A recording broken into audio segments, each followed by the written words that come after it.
Looking back, and it's always easy with hindsight, isn't it? Of course it is. But looking back, were you really in the right frame of mind to go into something like Celebrity Big Brother? Because you looked fragile and you looked vulnerable, and you were in that situation, which I couldn't cope with it. Yeah, no, totally. It was the wrong thing. Obviously, I don't regret it because I've got Caban. Yes, but I didn't know who I was. I was so young. I was getting to know myself. I didn't know what I liked. I wasn't confident.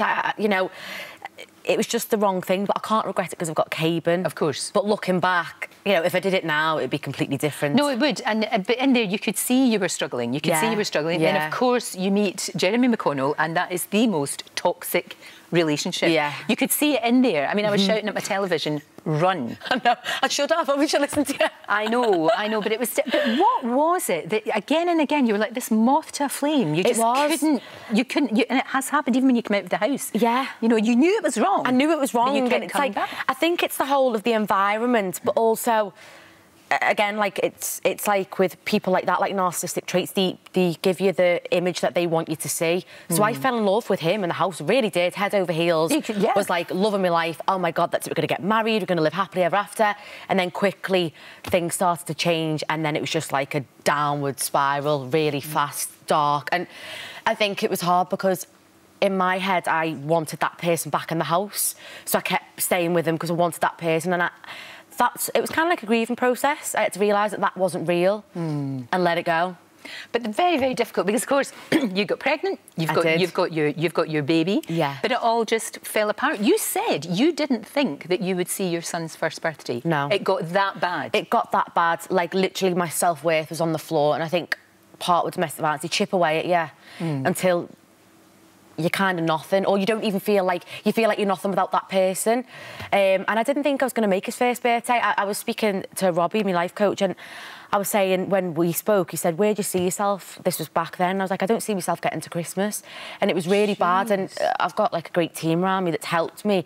But it was sad to say that, and it's sad to think that I was feeling that low. Exactly. I can't believe I ever got to that point. No, you were feeling suicidal. It was, I really was. Yeah. So what I found utterly shocking, and I know that he has, you know, he was found guilty of domestic violence, but you had your son in your arms. Yes, I did. And this is like, what I've kind of got to accept is, I'm good and happy, and you can't argue with someone like that. No matter what, he will always think he's right. If he killed me, he'd say it was my fault. You had your child in your arms and still... Yeah, I had Caban in my arms. He used to do... But there was more than that. Like, it started off with little things, like he'd throw the charger at my head while I had hold of him, like, little things, and then it progressed. And what, a phone charger? He threw it at me. You're holding your boy? Yeah, and he did...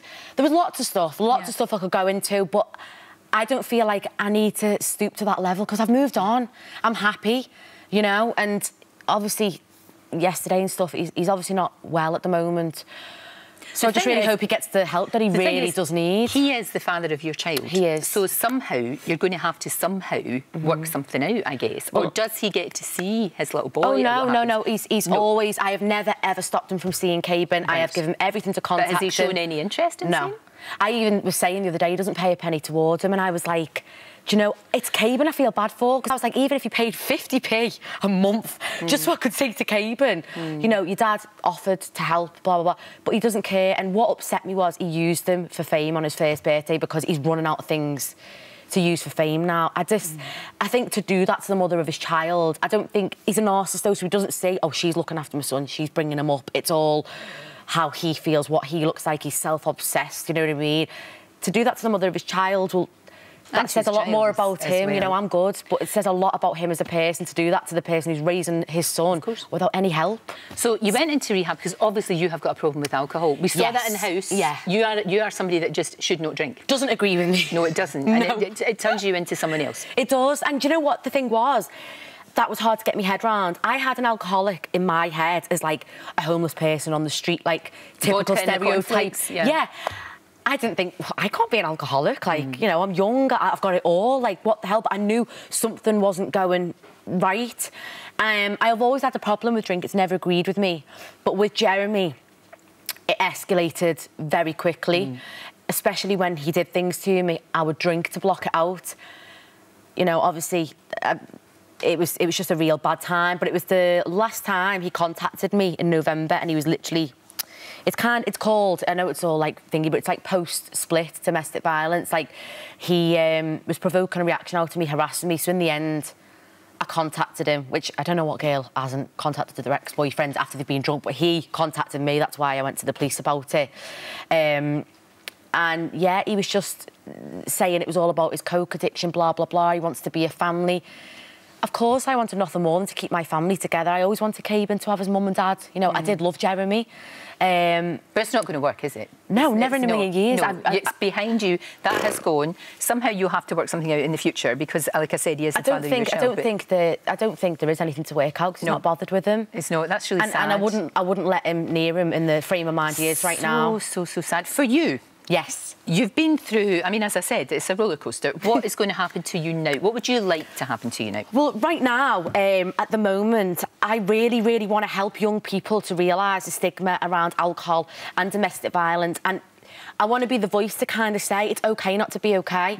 Because I think being in this industry, I always had to put on an act. Like, no, I'm fine. No, have this perfect image. Yes. No, it's not. And no, I wasn't OK. And to help people go round, film, speak to young people. And then, of course, I really want to get back into my acting. I've put my life on hold for so long, you know, and I want to... You want to get a credible career? Because, I mean, I keep going back to that kid that was in the Andrew Lloyd Webber show. Yeah. You know, and that child, if she'd gone that way, things would have been very different. So different. You never know. No, you don't know. And I'm so thankful for my journey. Yes. And I'm so thankful for everything I've been through because it's made me the person that I am today.